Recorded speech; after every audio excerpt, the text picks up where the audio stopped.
friends, this is Bijou Baker. I'm Maria. This is just a chit chat video because I got a ton of questions. Yesterday I had a caramel apple making class, and I got a ton of questions about caramels and about cooking and about baking and the precision. And I've had a lot of emails about these things, and I thought I'd kind of cover them sporadically as I get them. First off, thank you so much for your emails. I get so excited when I get an email from you guys. It's like, oh, a friend of mine wants to talk. What are we going to talk about today? So, and I really make every attempt to answer all my emails, most especially when I know you're already in the kitchen and you're needing an answer right away. Come on, I gotta help you, right? So the question that I get a lot is about precision, okay, and ingredient substitute. Okay, I'm wrapping these up because I'm gonna go take them to somebody, but this is just one of them. Isn't that adorable? It is so good. It is so good. So it's dipped in caramel, then dipped in chocolate, and then dipped. This is Reese's peanut butter cereal, crunched up and rolled around and just all dressed up. Ooh, we'll make these. We'll make these. But before we even get there, I really kind of wanted to answer your questions. On a side note,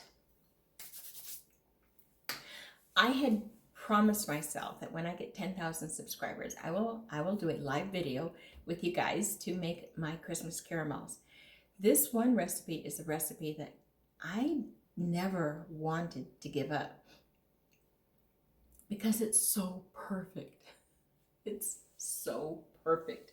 Every year I make about 1,000 pieces of caramel for Christmas, and I've got a big bowl at the front door, and if someone comes over, help yourself. I give them as gifts, I give them as thank yous to people around the community and just stuff, you know. It's a task, but I love it, and I have yet to have someone bite into this where they don't just melt. So we'll do that. We're about 100 people away. So share it, get it out there. Let's get 100 people. We'll get you this video up, and then you can have this perfect caramel recipe. So that's then. Here, caramels, one of the ladies was asking, but there has to be an exact science and an exact recipe for caramels for dipping apples. No, there doesn't. There doesn't. You can essentially take any caramel recipe that, if you already have one that you like, use it. Just don't cook it too high. That's the difference. Your caramel recipe, you're getting it and it's cooking. Before it reaches a certain level, that's caramel sauce. For anything that you want to pour or drizzle, that's your caramel sauce. It doesn't matter. The ingredients are always going to be cream, butter, sugar, and one or two other things. But corn syrup, that's really about it. So however they get adjusted. So this recipe called for brown sugar. Okay, and when they say brown sugar, they usually just mean light brown sugar. Believe it or not, I was out of brown sugar, and I didn't really want to stop to make more.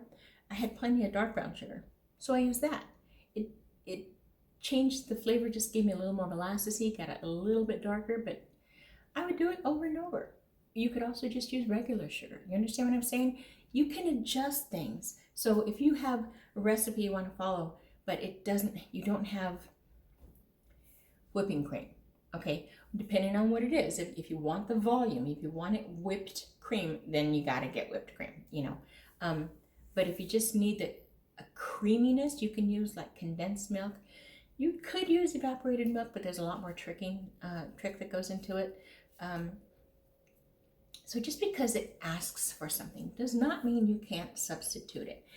When I measure, I know you're supposed to be precise, and you should. When you have your baking soda, You definitely want to be precise with the baking soda, because the baking soda is a leveler. It's going to just give you volume. Too much and you're going to lose the flavor of whatever you're making, okay? So if you have, when I hate tattling on myself like this. Okay, so yeah, I happen to have a cup.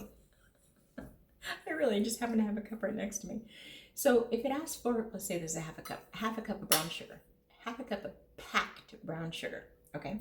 And that usually means light brown, but it doesn't mean it has to be light brown. Got it? So I'll scoop it up, and rather than pushing it down, I'll just get a really, a heaping half cup. Close enough. It's close enough. If I'm missing a teaspoon of it, it's not going to matter. I promise you it's not. And if you absolutely have to, put a teaspoon of regular sugar in it. You're fine. You know what I mean? You can adjust like that. That's the thing about baking, why so many people are always telling me it's so intimidating, because what if I get it wrong? What if you get it wrong? What if you get it wrong? I cannot even begin to tell you how many things I got wrong before I got it right. And then once you make that mistake, you never make it again. It's like, that was stupid. I won't do that again. Boy, do I have that list. About 100 years ago when I was married, his grandmother was, oh my gosh, she was old time school, okay, old school. She baked, and she was a home baker, and she had blue ribbons all over from the county fair, okay? She was that baker. And this is right about the time, though I had been baking since I was 14. I was 21-ish, give or take, and I was now into cake decorating. And she could decorate a cake, but it was not the same. You know what I mean? I don't mean to insult, but you know what I mean. So the woman who I was taking classes from just so happened to live in her same mobile community. And so they knew each other, and the woman and I, we just absolutely fell in love with each other, and she just saw such potential in me. Who knew? So getting back to the story of perfections. Okay, so Grandma Mildred, she would say, well, now if you're going to add 2 drops of food coloring, you have to take out 2 drops of water. I'm going, it can't possibly matter. No way. No way. It's not acid. It's not arsenic. I'm just thinking but she was so precise. Now, I'm in her kitchen, covered with blue ribbons. What do I know, right? I still fought it though. I couldn't quite accept that. I didn't say anything. Great respect, right? So now I'll say, it doesn't matter. It doesn't matter if you're a few drops over or a few drops under. If you're a quarter of a cup over or a quarter cup under, all right, then we got something different. But don't be so concerned about exact precision.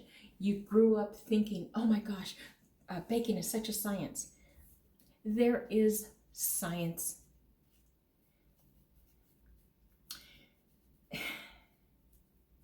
Let's just say sure, there's some science. It is not all science. It's not. So if you're afraid to get into the kitchen baking because you think, oh no, I'm not good at science, and what if I get the chemicals wrong? They're not chemicals, they're ingredients. Okay, so already you got that covered. Okay, I really this team yesterday, boy, they were, I don't know why they signed up. They were terrified of the caramel as it was boiling, and oh, it's gonna burn. And so I had to okay, let's burn it. Let's just burn it so you can know the difference. And so I quickly got another pot going, and I did. I burnt it so that they can know the difference. In the time that it took the first pot to continue cooking, I had revved up that engine and that heat, and I got this and I got it burning. Okay, now you see the difference. That smell is stuck right there. They won't burn it. And then they weren't afraid. I mean, I'm willing to throw stuff in the trash for the sake of, helping someone understand and not be intimidated. So this is essentially all I wanted you guys to know. No, that was a period. This is essentially all I wanted you guys to know. When I had the wrong syllable on the wrong sentence. So how'd that go? My daughter knows that by heart. Whatever. When I do get to 10,000 subscribers, I just love you guys for that already. I'm going to walk through every step on this caramel making, and if I have to burn it, I'll burn it. I really don't want to burn it because that stays right in there for quite a while. But I want you guys to know how easy it is. And okay, let me just say, you take 2 cups of sugar, some caramel, some corn syrup, butter, cream. Get that boiling. You have to get it to a certain level. So you have different levels of where this candy will go, because it is now candy. So before it gets too high, you've got a caramel sauce. Once it gets higher, you get a chewy caramel, and then you get it higher and you get a harder caramel. And this was, I can't believe I have this stuff just handy. This is the caramel that I wasn't able to use all of it. That's the thing with caramel apples. You have to really make a lot if you're going to cover more than 4. So this is the caramel. Now it's softer, but mine is really soft. Mine is, because I didn't cook it aside. But this is this is really chewy. And don't get me wrong, it's tasty. It is really tasty and perfect on these apples. And even here, I had them drizzling down. I got them pretty well covered. You can't see any caramels under there. Man, do you not just want to bite into this? I'm gonna give it away. Okay, all right. So are you guys better with that? I mean, please continue with your questions. There's like a certain 12 or 13 of you guys that are constantly telling me, oh, I'm making this cake. And I get so excited because I already know how your house smells. And I know that if you have a question, you're gonna ask me, and I want to try to get on top of it and then give you options, and then just, I really want to stay in touch with you guys. So by all means, email me, even just to say hi. I like those too. And my email address is always the very end of every video. Did you know that? That was a test. Okay, so I'm going to finish this up. We will be making caramel apples, and I'll walk you through all that. And it's so fun this time of year. And they're magnificent when they're all dressed up and ready to be presented. And how do you like yours? Plain? Just plain with the caramel, or maybe a little chocolate drizzled on it, or loaded up, or dressed up like these things? And yeah, here, I'll show you what the picture looks like when we finished our class yesterday. So that's it, you guys. I just kind of want to, give you a little squoosh to tell you you're doing good. You are doing good, even if you've had a fail or 2 or 9 or 30. I don't have a number for how many times I failed, but oh well. I'd rather fail than give up. Yeah. I think I used to say the weight of failure is so much heavier than giving up. Yeah. Okay, I'll shut up now. All right, my friends. I absolutely adore you. Absolutely adore you. I thank you so much for taking time out to watch me. I mean, who am I, right? That's what I say every time a new subscriber comes on. It's like, a friend. Okay, guys, I'll shut up. Until next time, happy baking.